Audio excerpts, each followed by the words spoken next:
I welcome you to this lesson of English term 3 P.7.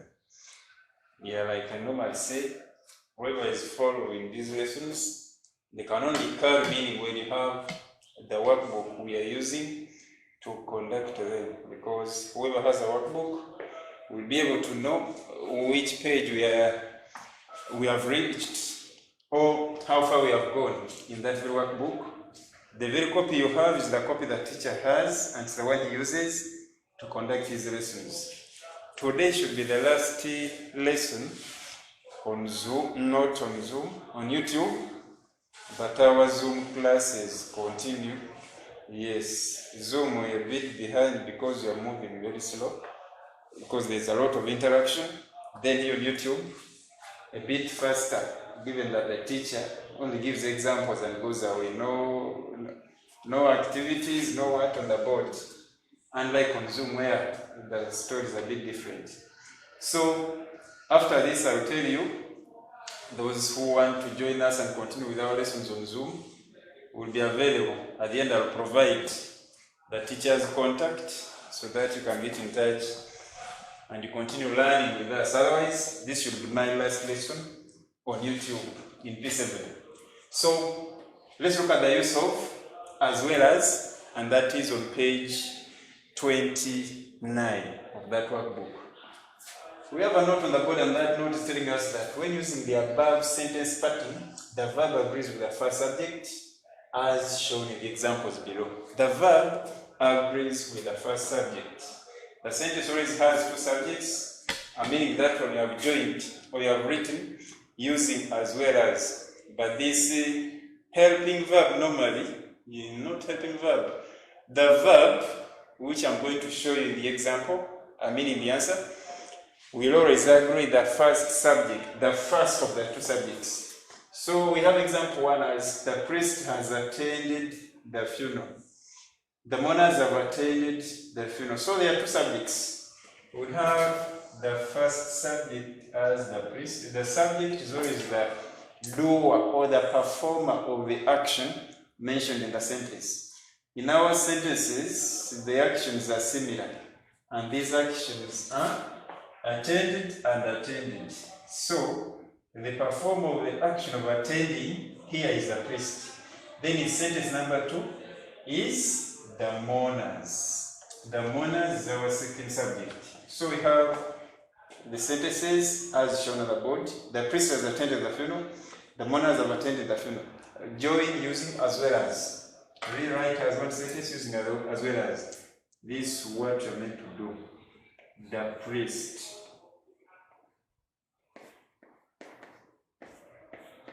as well as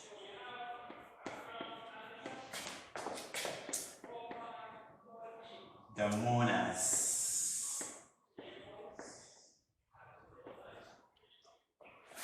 has attended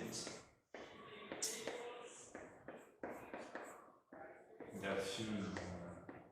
The priest as well as the mourners has attended the funeral. So what does the teacher mean by the sentence? The verb agree with the first subject. And which verb is he talking about? The verb, in this case, the verb he's talking about is the helping verb. So when you look at the first sentence, the priest has, this is the agreement the teacher is talking about. The priest has attended. This is the first subject. So it takes a singular helping verb, has, but not have. So we have two sentences, two verbs, two helping verbs, has and have. We used the have in the second sentence because the subject was plural. The mourners have. So we used the has in the first sentence because the subject in that sentence was singular. So we needed a singular helping verb, has. Here, when the teacher says, if two clauses are joined using as well as, the verb agrees with the first subject. The first subject is singular, therefore the helping verb must also be singular. Supposing we had begun our sentence with the mourners, your answer would look like, the mourners as well as the priest have. The mourners as well as the priest have attended the funeral. But since the priest is our first subject, our answer takes has, which agrees with the singular subject. So that's not all with our answer, because there's somewhere we have failed. That is in the area of punctuation. The teacher has given you the answer with some pauses somewhere, and the pause here means a comma.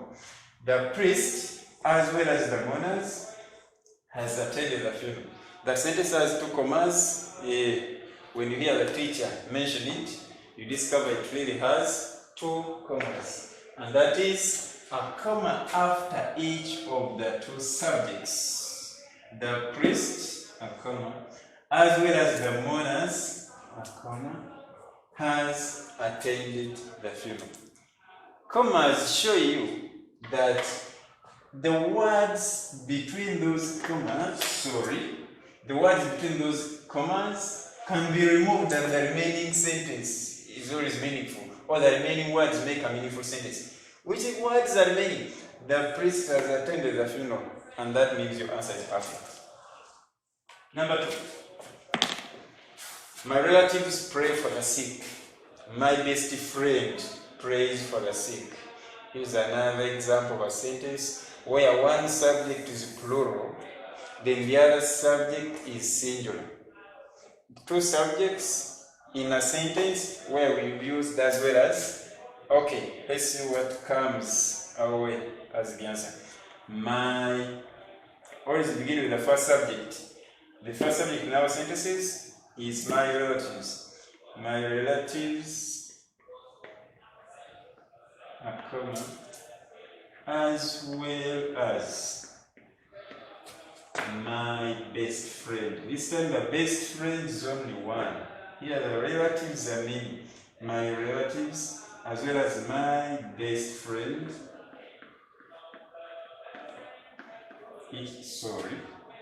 Friends. My relatives as well as my best friend. We put a comma.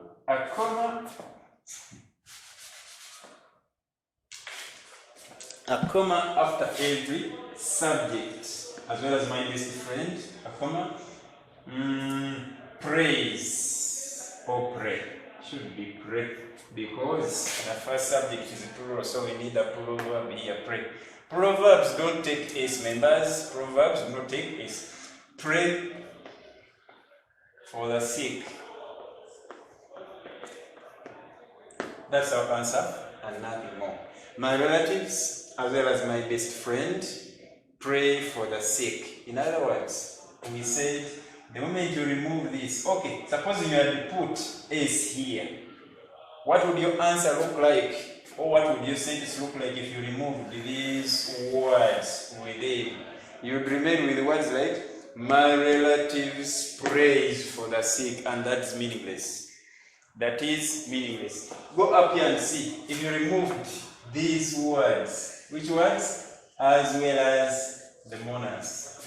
Your answer, if you had used the proverb here, your answer would look like, or your sentence would look like, the priest have attended the funeral, and that's meaningless, as you can hear. So make sure when you remove those words between the two commas, what remains is a sensible sentence. My relatives pray for the sick, and that alone shows you that your answer is correct.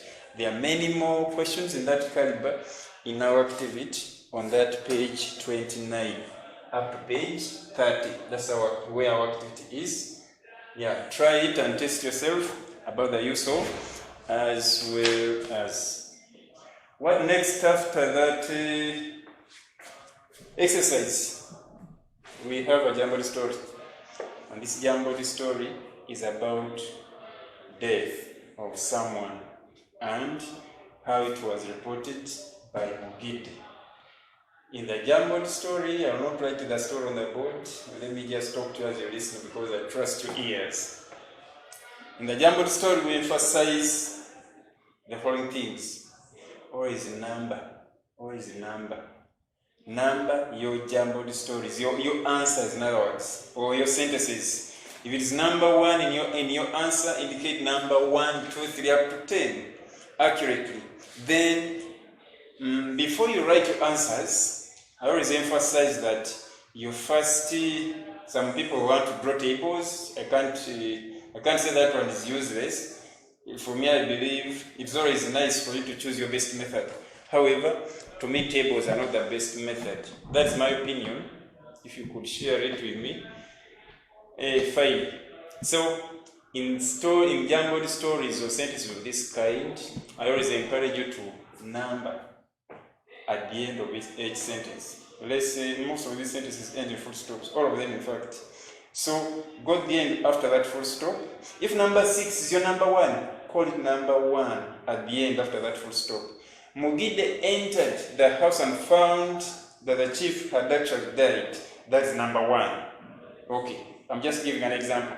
Then number 2, okay, number 9 according to the teacher's story is my number 2 in the answer.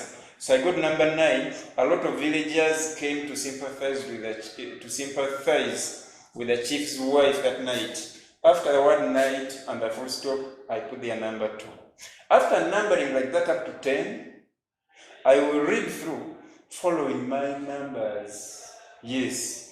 Number 1, number 2 this, number 3 this. If I discover the story is meaningful, then I write it with a lot of confidence and neatness. Lastly, always punctuate. Always punctuate your answers the way they have been punctuated. At 7 p.m., Mugide had people waiting at the chief's home. The sentence has 3 punctuation marks. You leave out 1. The teacher has every right to cross that answer because it will not be matching with what you're given in your workbook. So be careful. Sometimes English section B requires a lot of care. There's nothing like memorizing what the teacher taught you, as it may be in grammar. But section B, you answer with great care and you wait for good marks. So success as you do that jumbled story. I can now take you to the next page, and that is page 31, which shows you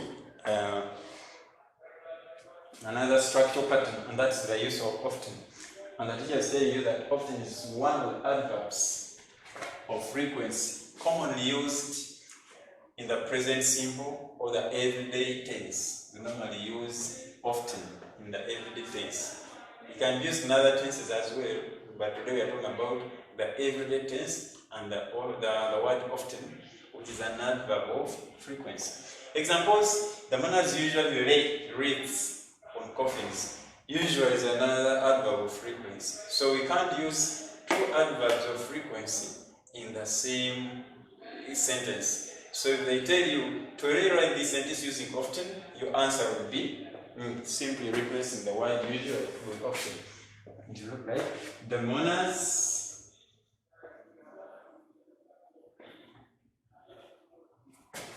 often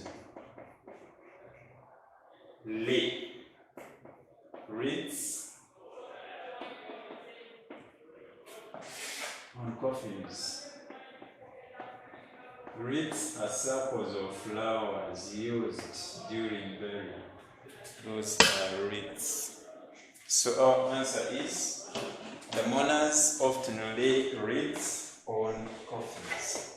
You underline it neatly if you added something other than the space that was given. You've gone beyond the space that was given. You are required to underline to show responsibility as a candidate. Neatness as well. Sharon, number 2. Sharon always visits orphanages in our district. Sharon always visits orphanages in our districts. In our district, orphanages are places where orphans are looked after. Yes, you are an orphaned child. There are some sympathizers who normally come and pick you and take you to the right place. And that is where orphans are looked after, and those places are known as, or such a place known as an orphanage, a place where orphans are looked after. Okay, Sharon always visits orphanages in our district. Always is an adverb of frequency. It is the one you are going to replace with our word, the keyword today, often. And your answer will be Sharon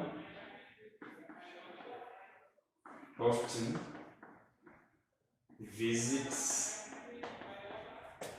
orphanages.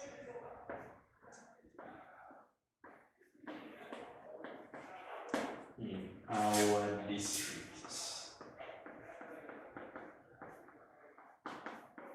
Full stop. And that's our answer. Sharon often visits orphanages in our district. We have an exercise on page 31, and you're going to try it out following the examples that the teacher has shown you. Secondly, you can also use the examples that are shown in the workbook, which the teacher has not talked about. Yes, to widen your knowledge about the use of those two structures the teacher has covered today. What next about this last subtopic? We see a free composition, and the teacher is telling you to imagine you are the head boy or head girl of your school. Write a death announcement of Nakato Sarah, who died or passed on or perished in a motor accident on her way to school on Friday, 20th October 2021. We needed a comma after Friday. Okay. Inform friends, relatives, fellow peoples, the head teacher of your school. Yes, all those people. Mention the date and time when the burial will take place. Show where the burial will take place to. That's our question about a composition. It's not always something big, writing a death announcement. In fact, here the information you need is already given to you. You just get a pen and a ruler, or a pencil and a ruler. You highlight those key areas that must appear in your death announcement.